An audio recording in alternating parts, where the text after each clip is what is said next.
मुफ्ती Tariq Masood lectures.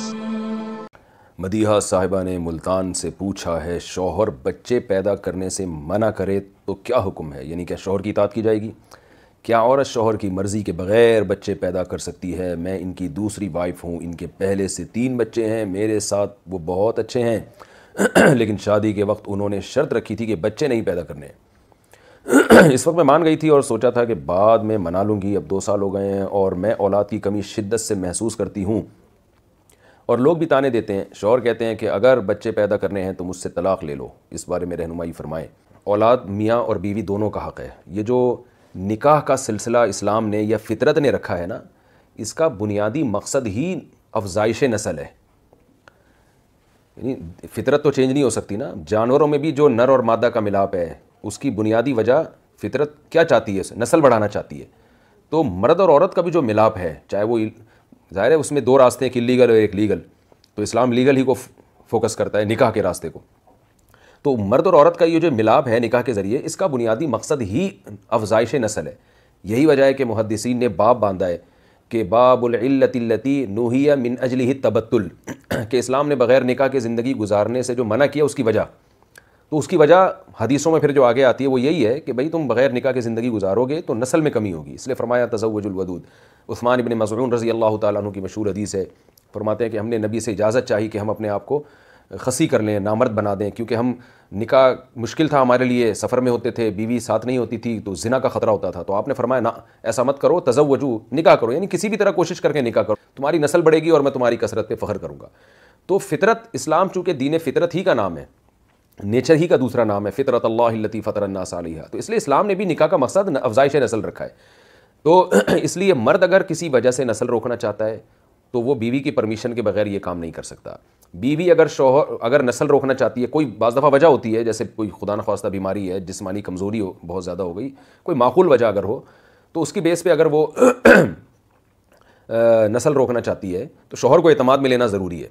हाँ, अगर उसकी वाकई सेहत का बड़ा मसला बना हुआ है तो फिर शौहर पर लाजिम है कि उसको इजाज़त दे, क्योंकि ज़ाहिर है फिर उसकी सेहत ख़राब हो जाएगी। लेकिन अगर नॉर्मली ऐसा नहीं है, यानी जैसे कि उसूली तौर पर औरत की सेहत ख़राब नहीं होती अफ़ज़ाइश नस्ल से, बल्कि सेहत बनती है क्योंकि ये नेचर है उसकी, तो नॉर्मल हालात में ना औरत के लिए ये जायज़ है कि वो शौहर की परमिशन के बगैर नस्ल रोके, और ना शौहर के लिए जायज़ है कि वो बीवी की परमिशन के बगैर नस्ल रोके। ये दोनों का हक़ है। लोग मुझे बताते हैं कि मैं औलाद चाहता हूँ, लेकिन चूँकि बीवी की परमिशन नहीं है तो फिर भी मैं अगर औलाद पैदा करूँगा तो मुझे गुनाह मिलेगा। बाज़ दफ़ा औरतें कह रही होती हैं कि मैं चाहती हूँ कि औलाद, लेकिन चूँकि शौहर की परमिशन नहीं है इसलिए अगर मेरे औलाद हुई तो मुझे गुनाह मिलेगा। मैं उनसे कहता हूँ ऐसा नहीं है। जो औलाद चाहता है उसके लिए उसको परमिशन लेने की ज़रूरत नहीं है, जो रोकेगा उसको परमिशन लेने की ज़रूरत है।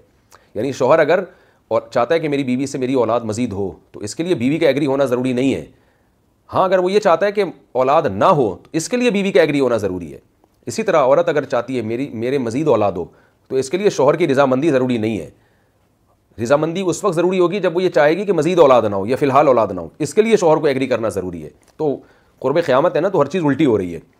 तो हक़ है कि यानी औलाद दोनों का हक़ है।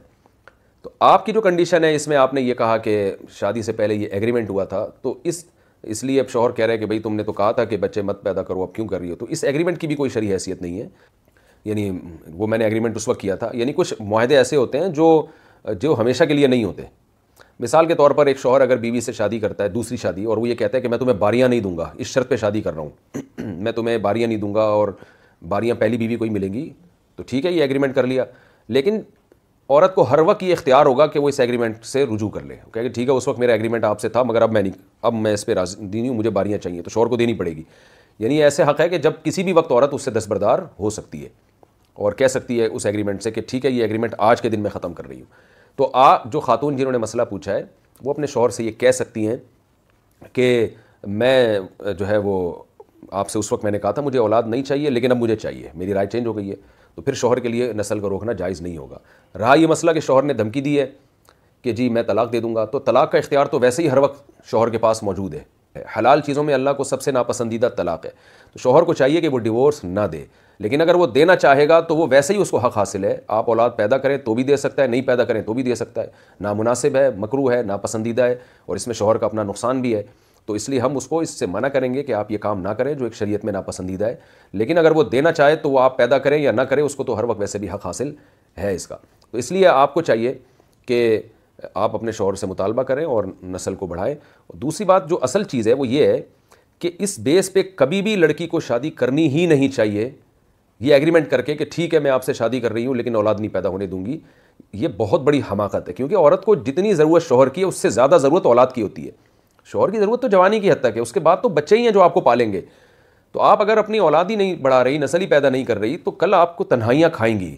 شوہر تو بوڑھا ہو جائے گا, وہ تھوڑی پھر آپ کا دل جوئی کرے گا. دیکھ لیں اپنے گھروں میں دادا دادیوں اور نانا نانیوں کو, دادا اس کمرے میں ہوتے ہیں اور نانی 6 کلومیٹر دور دوسرے کمرے میں ہوتی ہے وہاں. تو پھر تو اولاد دل بہلا رہی ہوتی ہے, اولاد کی خوشیاں انسان دیکھ رہا ہوتا ہے. یہ میاں بیوی کا تو ایک ریلیشن جوانی میں ایک ضرورت ہوتی ہے, اس کے بعد جب بوڑھے ہو جاتے ہیں تو ریلیشن تو ہوتا ہے, محبت بھی ہوتی ہے, اور بعض تو کہتے ہیں پہلے سے زیادہ محبت ہو جاتی ہے, لیکن ضرورت اولاد کی زیادہ ہوتی ہے. شوہر کو بھی اولاد کی زیادہ ضرورت ہوتی ہے اور عورت کو بھی اولاد کی زیادہ ضرورت ہوتی ہے. تو اپنے بڑھاپے کا خیال کرنا چاہیے, اور اسی وجہ سے حدیث میں آتا ہے کہ کبھی بھی اولاد کی طلب سے پیچھے مت ہٹو. تو اس لیے میں آپ کو اور آپ جیسی جتنی بھی خواتین ہیں ان کو مشورہ دیتا ہوں کہ کبھی اس بیس پہ ہرگز نکاح نہ کریں کہ ہمیں اولاد نہیں چاہیے. یہ اپنے پاؤں پہ کلہاڑی مارنے والی بات ہے. بہت سی خواتین جن کی اولاد نہیں ہوتی, تنہائی کا شکار, جوانی میں وحشت ہونا شروع ہو جاتی ہے اور صحت یعنی ڈپریشن میں جانے کا خطرہ ہوتا ہے. بہت مسائل ہیں جوانی میں بھی اور بڑھاپے میں بھی. تو فطرت سے بغاوت نہ کریں, نیچر سے بغاوت مت کریں. یہ اللہ کا بنایا ہوا نظام ہے. ایک وقت تک لڑکی جوان ہوتی ہے, پھر اس کی شادی ہوتی ہے, پھر اس کے بچے ہوتے ہیں. یہ نیچر ہے, اس سے مت لڑیں آپ کسی بھی طرح سے. تو ہاں, اللہ ہی کسی کو اولاد نہ دے رہا ہو اپنی مرضی سے, پھر تو وہ صبر کرے گا اس آزمائش پہ. جب اللہ کی طرف سے کوئی مصیبت آتی ہے تو صبر کی توفیق بھی ملتی ہے اور اس پہ اجر بھی ملتا ہے قیامت کے دن. اور جب انسان اپنے پاؤں پہ خود ہی کلہاڑی مارتا ہے, پھر اس مصیبت میں اللہ کی مدد بھی نہیں ہوتی, آزمائشیں بھی ہوتی ہیں, اور صبر کی توفیق بھی نہیں ملتی عام طور پہ. اس لیے ایسی حماقت کبھی بھی نہیں کرنی چاہیے. اگر بالفرض آپ کو شوہر اس بیس پہ ڈیورس دے دے تو بہتر یہ کہ اس سے ڈیورس لیں, ایسی جگہ شادی کریں جہاں آپ کی اولاد و نسل بڑھے آپ کی. اس میں آپ کو فائدہ ہے, دنیا اور آخرت دونوں لحاظ سے زیادہ ہے.